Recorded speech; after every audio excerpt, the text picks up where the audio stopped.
¿Dónde estás, Jesús, cuando te necesito? Todo cristiano sincero se ha hecho esta pregunta. Todos hemos pasado por este sentimiento de soledad.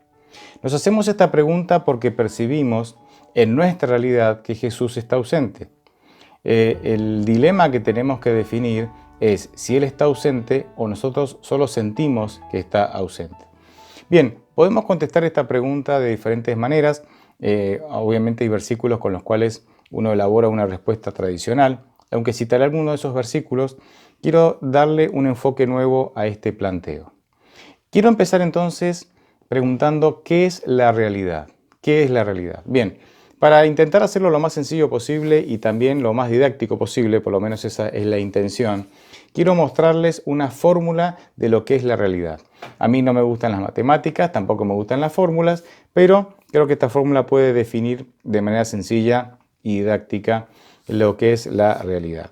La fórmula es la siguiente: información más valor más organización multiplicado por necesidades inmediatas y necesidades trascendentales. Bien, si no entendiste nada, no te preocupes, vamos a intentar ahora explicarlo. Entonces, información. La realidad se construye en base a la información que recibimos. Esa información nosotros la captamos con nuestros 5 sentidos, ¿sí? Con el tacto, el olfato, el oído, el gusto y la vista, ¿sí? Bien, eso es entonces la información, lo que captamos con nuestros sentidos. El valor. La información que recibimos por sí misma no tiene gran valor, ¿sí? Para que la información tenga valor, tiene que estar organizada. Y aquí el valor y la organización un poco van de la mano, por eso están también como componentes de la fórmula. ¿Es importante darle valor a la información? Sí. No toda la información tiene el mismo valor. Por ejemplo, en los utensilios de cocina, si te gusta cocinar, si alguna vez cocinaste o si alguna vez has buscado en la cocina, hay utensilios que están más a mano o en lugares más, digamos, más cercanos, más importantes, y los utensilios que usamos poco están mucho más escondidos, ¿sí? Por ejemplo, el cuchillo para cortar, normalmente en mi cocina está más a mano porque uno lo usa con frecuencia, pero el prensaajos está por ahí escondido porque uno lo usa cada tanto. Entonces, nosotros le otorgamos el valor a las cosas, como también le otorgamos el valor a la información, y de esa manera separamos en nuestra mente la información que es más valiosa de la que es menos valiosa. Esto nos permite organizar. Cuando nosotros valoramos la información, valorizamos la información, entonces las cosas más valiosas van en un lugar más prominente, más destacado, más cercano, y las menos valiosas van en otro lugar. Bien, de esa manera nosotros vamos organizando la información que recibimos. Le damos un valor y lo organizamos. Pero esto está fuertemente influenciado o condicionado por nuestras necesidades. Y yo creo que hay dos tipos, o podríamos dividir las necesidades en dos tipos de necesidades. Necesidades inmediatas, que pueden ser las necesidades como la comida, el agua, el aire, el afecto, ¿sí? Y también las necesidades trascendentales, que son aquellas preguntas, las grandes preguntas existenciales de la vida. ¿Para qué vivo? ¿De dónde vengo? ¿Cuál es el propósito para mí en la vida? ¿Qué pasa después de la muerte? ¿Quién soy? Etcétera, etcétera. Las necesidades condicionan mucho la información y cómo yo manejo la información. ¿Por qué?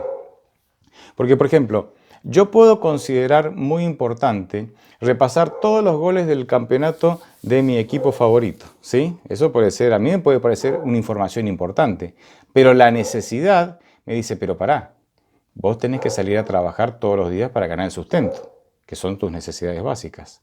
Entonces la necesidad de alguna manera también me condiciona en la manera en que yo ordeno la información o en la importancia, el valor que yo le doy a la información.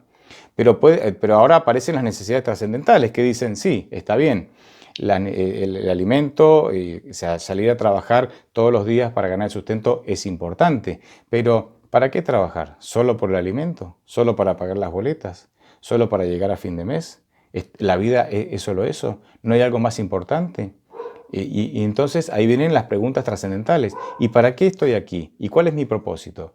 Y entonces estas necesidades trascendentales de alguna manera también condicionan la información que recibo y la valorizan. Y bueno, todo este conjunto de variables de alguna manera me ayudan a organizar y valorizar la información que recibo. Y el conjunto de todas estas variables de alguna manera determinan mi realidad o la realidad que yo aprecio y percibo todos los días.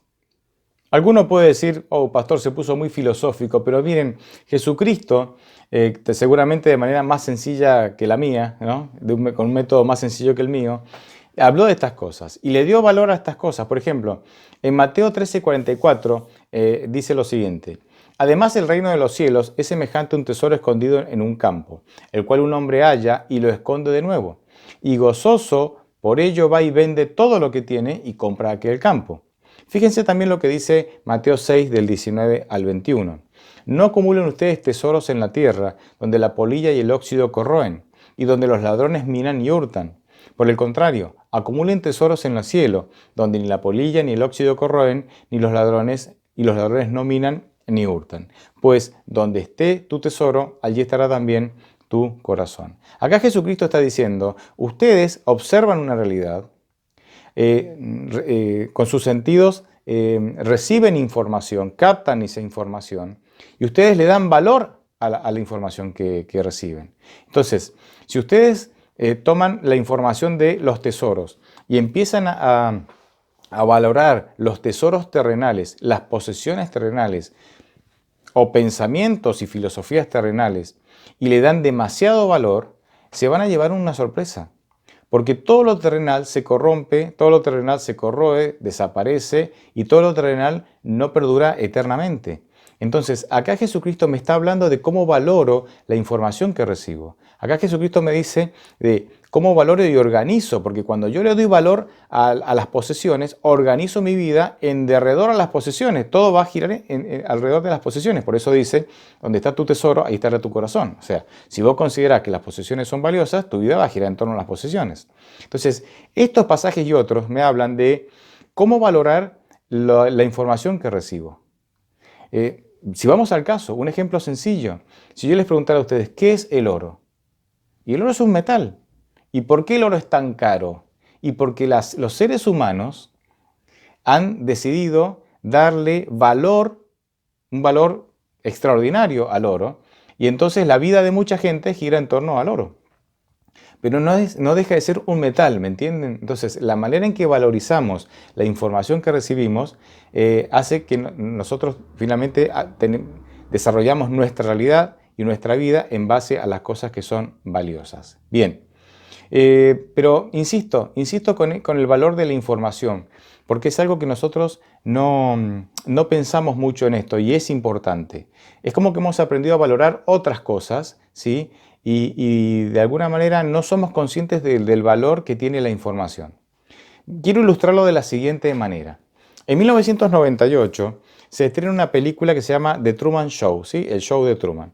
Truman es un personaje, obviamente la película es una ficción, pero consiste en lo siguiente. Hay una persona que se llama Christoph, que vendría a ser como el villano de la película de alguna manera, que compra los derechos de un bebé para poder televisar la vida de ese bebé a lo largo de toda su existencia, ¿sí? Y se monta un reality show, y no hace falta que explique eso, ustedes ya lo saben, el reality show más grande del mundo y se convierte en el programa más famoso y obviamente que genera más dinero en todo el mundo. Y entonces el reality show cuenta desde la vida de Truman desde el útero hasta su edad adulta. Bien, ¿qué pasa ahí? Todo este reality show está montado dentro de una ciudad ficticia muy grande, tan grande que se ve, según la película, ¿no? Se ve desde el espacio y todo es ficticio. La ciudad es ficticia, el sol que sale y se pone ficticio. Todas las personas que habitan en esa ciudad son actores, incluso la esposa de Truman es una actriz también. Todo es ficticio. A ver, no quiero contarles toda la película. A lo que voy es lo siguiente. A este hombre le brindan información falsa para hacerlo creer que está llevando adelante una vida verdadera y en realidad está llevando adelante una ficción de la que se benefician los productores que ganan mucho dinero con su vida. O sea, a este hombre le entregan información manipulada para que él crea una realidad que no existe. Y ustedes dirán, ¿por qué da este ejemplo? Esto a mí me hace recordar Génesis 3, versículo 1 en adelante. Dios le dice a Adán y Eva, esta es la realidad, yo soy el creador, este Edén lo he creado yo, ustedes dos han sido creados por mí, dice Dios. Aquí, este es el propósito que les doy, fructifiquen, multiplíquense y llenen la tierra. Dios les mostró la realidad a Adán y Eva, la realidad tal como era. Ahora, cuando Eva se acerca al árbol de la ciencia del conocimiento del bien y el mal, del conocimiento del bien y el mal, se encuentra con que la serpiente, Satanás, por medio de la serpiente, les da otra realidad. La serpiente les dice, ¿así es que Dios les dijo que Él es Dios? Sí, mentira, eso no es real. ¿Así que Dios les dijo que no pueden comer nada? No, comer de todo menos de este árbol. Eso no es verdad. Entonces, lo que hace Satanás es mostrarle una realidad falsa. Y Eva y Adán aceptan esa realidad falsa. La realidad falsa que acepta Eva y Adán modifica drásticamente el concepto que ellos tienen de Dios. Porque antes ellos creían que Dios era bueno, que estaba lleno de amor y lleno de propósito para con sus vidas, y después de aceptar la realidad que les presenta la serpiente, ahora piensan que Dios es egoísta, que les prohíbe comer el fruto para que ellos no lleguen a ser iguales a Dios, porque ese es el discurso de la serpiente. Si comen de este fruto llegarán a ser como Dios. Entonces, ¿me entienden? ¿Me entienden a dónde voy? La realidad que yo acepte, de alguna manera, va a modificar el concepto que yo tengo de Dios y de su carácter, y de su plan de salvación, y de sus intenciones conmigo. Por eso es importante que yo sepa discernir cuál es la verdadera realidad. Y para eso yo tengo que saber discernir de la información que recibo por mis sentidos, saber cómo valorarla y cómo organizarla. La información bien valorada y correctamente organizada me va a dar la posibilidad de tener un mejor concepto de Dios. Satanás ha tenido varias estrategias, no tengo tiempo ahora de explicarlas todas, pero varias estrategias para que nosotros le demos valor a cosas que no tienen que tener tanto valor, que son útiles, pueden ser valiosas, pero que no tienen que tener tanto valor. Por ejemplo, en Mateo 6 se nos habla, Jesucristo dice, no sean como los gentiles. ¿Quiénes son los gentiles? Aquellos que no creen en Dios, ¿no? No sean como los gentiles que viven preocupados por lo que comen, por lo que beben y por cómo han de vestirse. Es decir, los que no creen en Dios le dan demasiado valor a las necesidades, porque justamente la comida, la bebida y el vestido tienen que ver con nuestras necesidades básicas. Entonces, acá la estrategia de Satanás es sobrevalorar las necesidades básicas. Es una de las tantas estrategias. Jesucristo entonces va a decir en Mateo 6:33, por tanto, busquen primeramente el reino de Dios y su justicia, y todas estas cosas, la bebida, la comida, el vestido, mis necesidades básicas, serán añadidas. Es decir, Dios le está diciendo, en la realidad que ustedes ven, que ustedes viven y perciben, Dios tiene que ser lo más importante y las necesidades deben ocupar un segundo plano. Cuando nosotros cambiamos el orden de la valoración y empezamos a valorar más las necesidades, obviamente Dios pasa a un segundo plano y obviamente se modifica para mal mi concepto de Dios.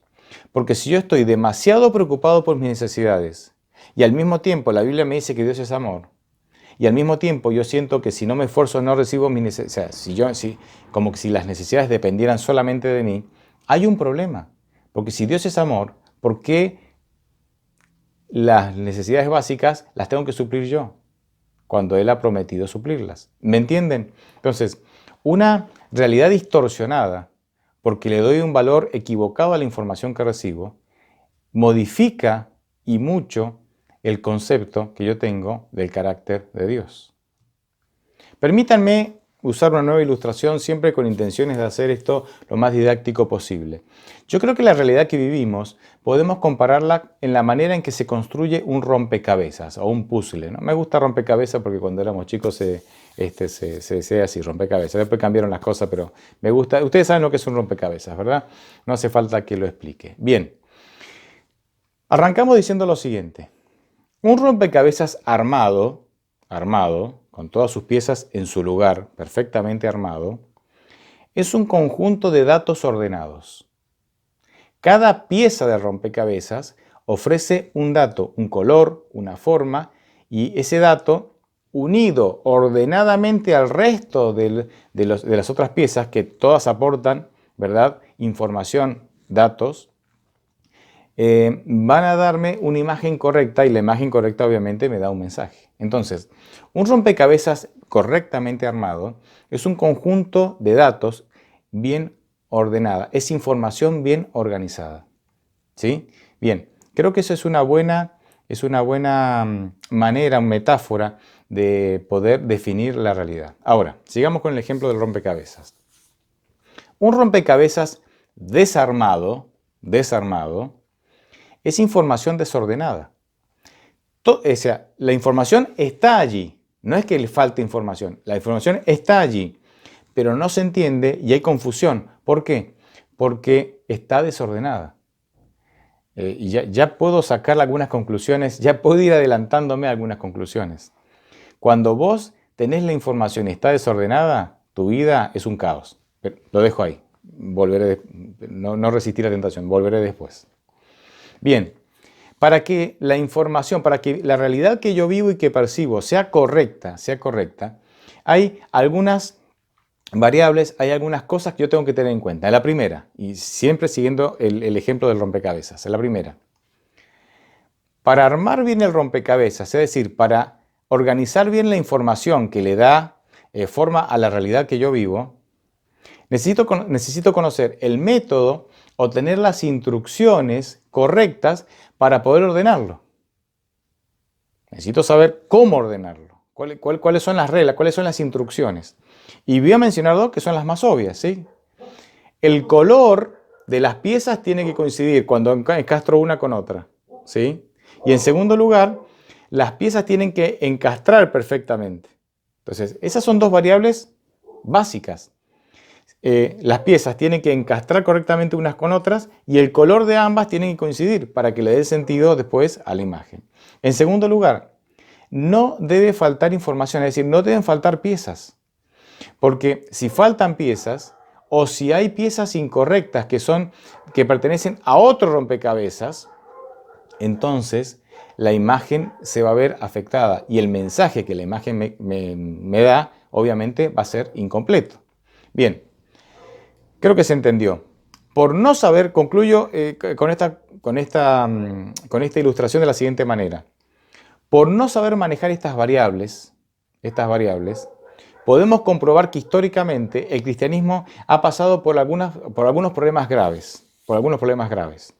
En primer lugar, el concepto de Dios se ha tergiversado porque se han colocado piezas donde no corresponden.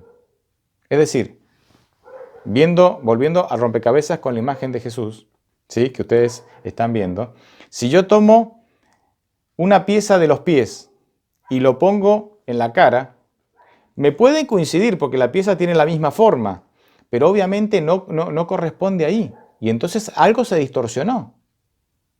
Jesucristo aparece que en la frente con el dedo pulgar del pie, o sea, algo se distorsionó.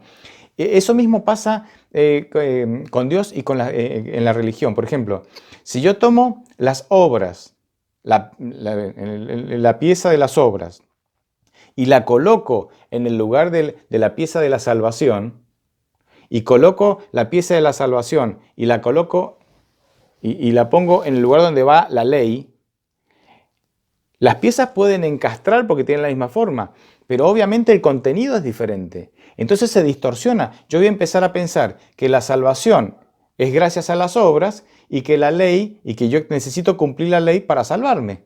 Y eso genera un grave problema teológico. Bueno, Una de las cosas que históricamente el cristianismo, digamos, ha fallado, ha tenido problemas, es en esto, en donde ha tomado información que era de Dios, ha tomado información que estaba en la Biblia, pero la ha cambiado de lugar.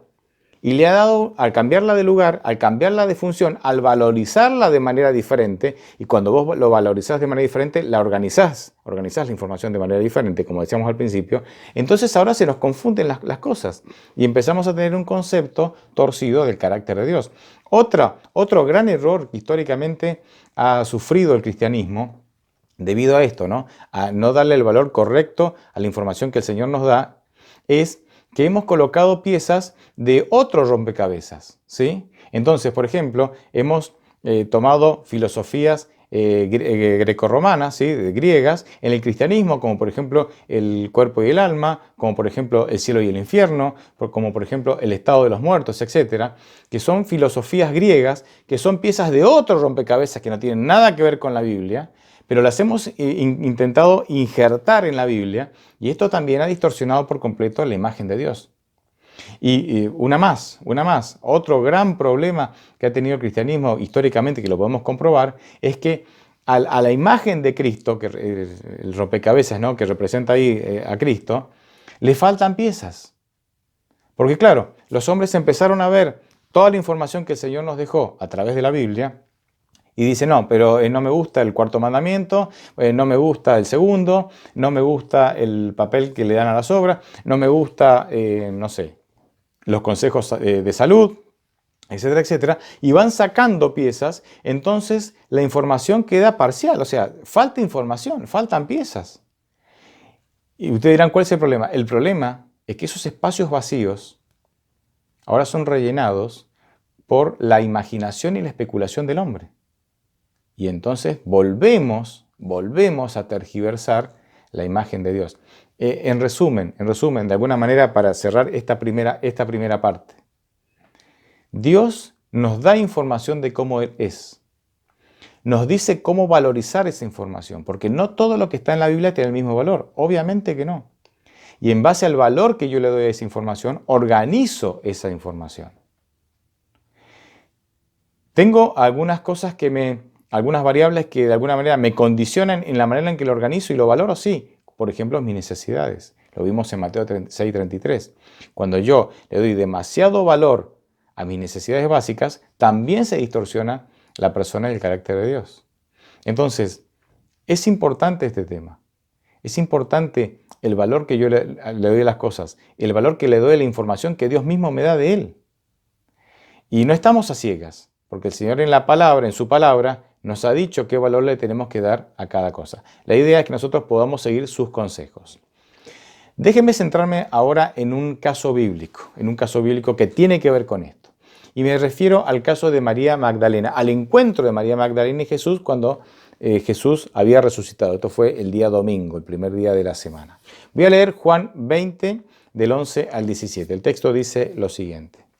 Pero María estaba afuera llorando junto al sepulcro. Mientras lloraba se inclinó para mirar dentro del sepulcro y vio a 2 ángeles con vestiduras blancas, que estaban sentados el uno a la cabecera y el otro a los pies, donde el cuerpo de Jesús había sido puesto. Y le dijeron, mujer, ¿por qué lloras? Les dijo, porque se han llevado a mi Señor y no sé dónde le han puesto. Dicho esto, se volvió y vio a Jesús que estaba allí, pero no sabía que era Jesús. Jesús le dijo, mujer, ¿por qué lloras? ¿A quién buscas? Ella, pensando que era el jardinero, le dijo, Señor, si tú lo has llevado, dime dónde lo has puesto y yo lo llevaré. Jesús le dijo, María. Volviéndose, le dijo, Raboni, que significa maestro. Jesús le dijo, suéltame, porque aún no he subido a mi Padre, pero ve a mis hermanos y diles, subo a mi Padre y a vuestro Padre, a mi Dios y a vuestro Dios. María lloraba porque estaba confundida. Claramente María lloraba porque estaba confundida. Ella tenía toda la información, tenía todas las piezas necesarias para armar el rompecabezas de la muerte de Jesús y hallar sentido en la muerte de Jesús. Tenía toda la información. Miren, Cristo, cuando comenzó su ministerio dando esta reflexión en la sinagoga, ¿sí?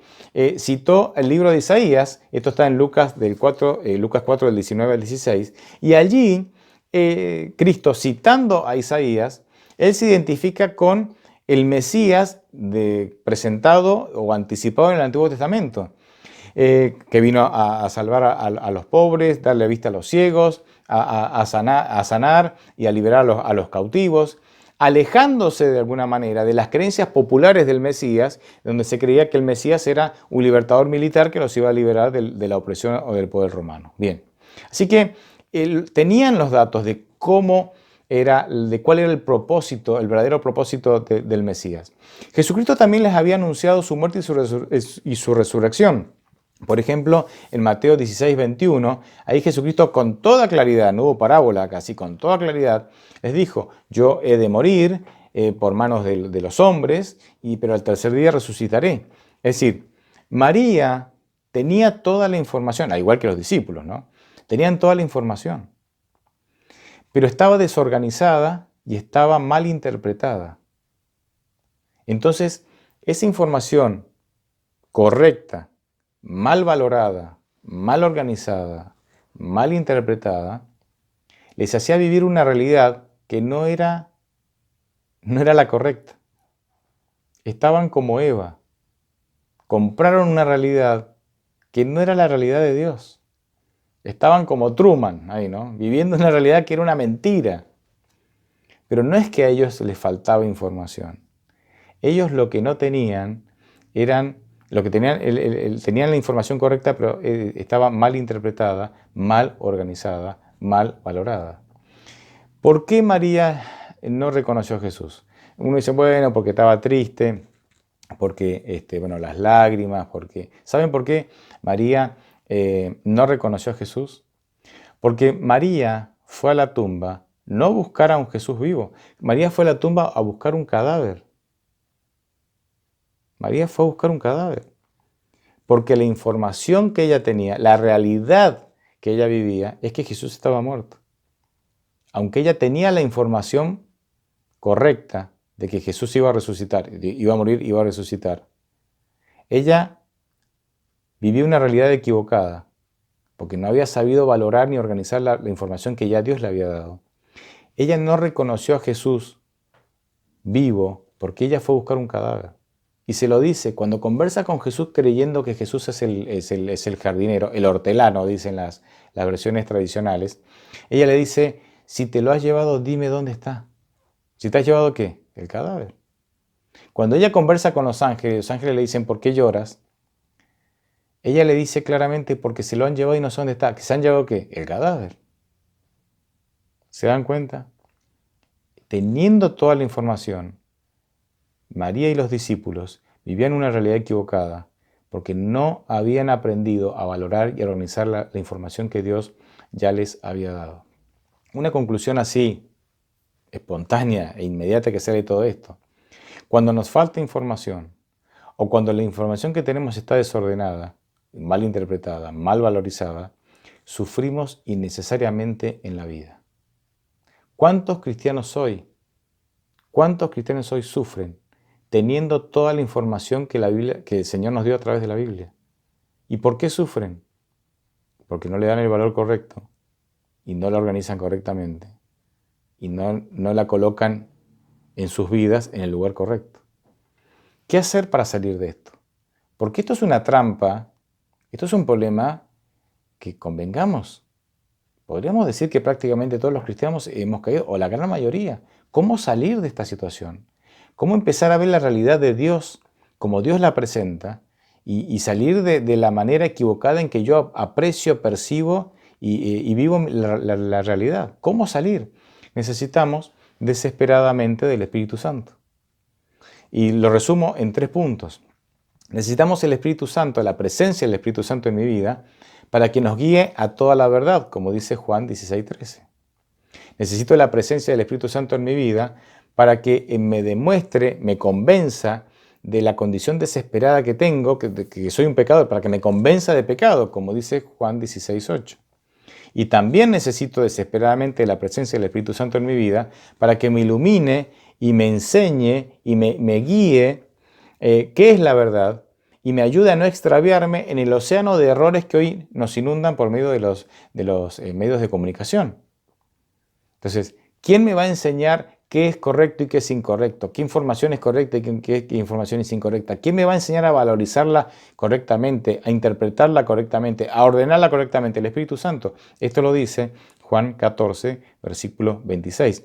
Necesitamos hoy, para empezar a ver la vida con los ojos y con la realidad de Dios, que es la correcta, necesitamos la presencia del Espíritu Santo. Y termino con la pregunta con la que empecé. ¿Dónde estás, Jesús, cuando te necesito? Contesto con un pasaje bíblico. Isaías 57:15. Isaías 57:15 dice lo siguiente. Porque así dijo el alto y sublime, el que habita la eternidad y cuyo nombre es el Santo. Yo habito en la altura y la santidad, pero habito también con el quebrantado y humilde de espíritu, para reavivar el espíritu de los humildes y para vivificar el corazón de los quebrantados. ¿Dónde está Jesús cuando lo necesitas? Junto a vos. Siempre estuvo junto a vos. Nunca se fue de tu lado. El problema es que vos no lo notaste, porque percibís la realidad equivocada. El problema es que vos no lo notaste, porque estás confundido, porque estamos confundidos. Porque no conocemos a Dios tal cual es, y no lo conocemos porque no lo buscamos. Nos contradecimos todo el tiempo. De hecho, el cristianismo vive con información contradictoria y parece que nadie se lo cuestiona. Por un lado decimos Dios es amor, y por otro lado, el 99% de los cristianos en todo el mundo dicen que Dios es amor, y por otro lado creen que Dios va a crear un lugar que se llama infierno, que no es otra cosa que tormento eterno, en donde por los siglos de la eternidad, aquellos que no lo acepten como Salvador se quemarán y sufrirán sin la posibilidad de morir. Y el 99% de los cristianos creen en esta información totalmente contradictoria y nadie se lo cuestiona. Y viven esa realidad. Y se acuestan cada noche pensando que si no hacen las cosas bien, se quemarán. Este Dios que dice que los ama, los quemará por toda la eternidad. ¿Se dan cuenta? Entonces, claro, cuando vos tenés un concepto así de Dios y te pasan cosas malas, vos te preguntás, ¿y dónde está Dios? Claro que no vas a entender o no vas a sentirlo a Dios como alguien cercano. Si está esperando que te equivoques para mandarte al infierno. Claro que sí, claro que vamos a tener un problema cuando nos pasan cosas malas y nos vamos a preguntar, ¿dónde está Dios? Dios siempre estuvo a tu lado. Jesucristo siempre estuvo a tu lado. El problema es que la manera en que vos ves las cosas, la realidad que está impresa en tu mente, la realidad con la cual vos ves la vida, la información con la cual vos percibís y construís la realidad que vivís todos los días, está equivocada, está desordenada, está mal valorada. Mi invitación es que podamos dejar de resistirnos a la voz del Espíritu Santo y poder abocarnos a buscar a Dios sin prejuicios y dejando todo interés de lado. ¿Sabés lo que es orar sin otra intención que conocer a Dios? No está mal orar por nuestras necesidades, no está mal orar por el perdón de nuestros pecados. Pero si el centro de la oración fuese, Señor, quiero conocerte a ti, porque quiero vivir tu realidad, quiero mirar la vida con tus ojos, quiero darle valor a las cosas que tengo que darle valor, y quiero dejar en segundo plano aquellas cosas que tú dejas en segundo plano. Quiero ver la vida así. No quiero vivir confundido como María Magdalena y los discípulos, que teniendo toda la información, vivían mal, vivían tristes, la pasaron mal. Quiero ver la vida como tú lo ves. Si permitimos que el Espíritu Santo trabaje en nuestra vida, si lo buscamos, si despejamos de nuestra vida todas aquellas cosas, todos aquellos pecados o aquellas cosas que de alguna manera estorban para que el Espíritu Santo descienda sobre mí en toda su plenitud, viviremos de manera diferente. Veremos la vida de manera diferente. Nuestro concepto de Dios será diferente y eso nos va a permitir proyectarnos de una manera muy diferente a lo que la estamos viviendo ahora. Ojalá eso sea una realidad en nuestra vida. Dios te bendiga.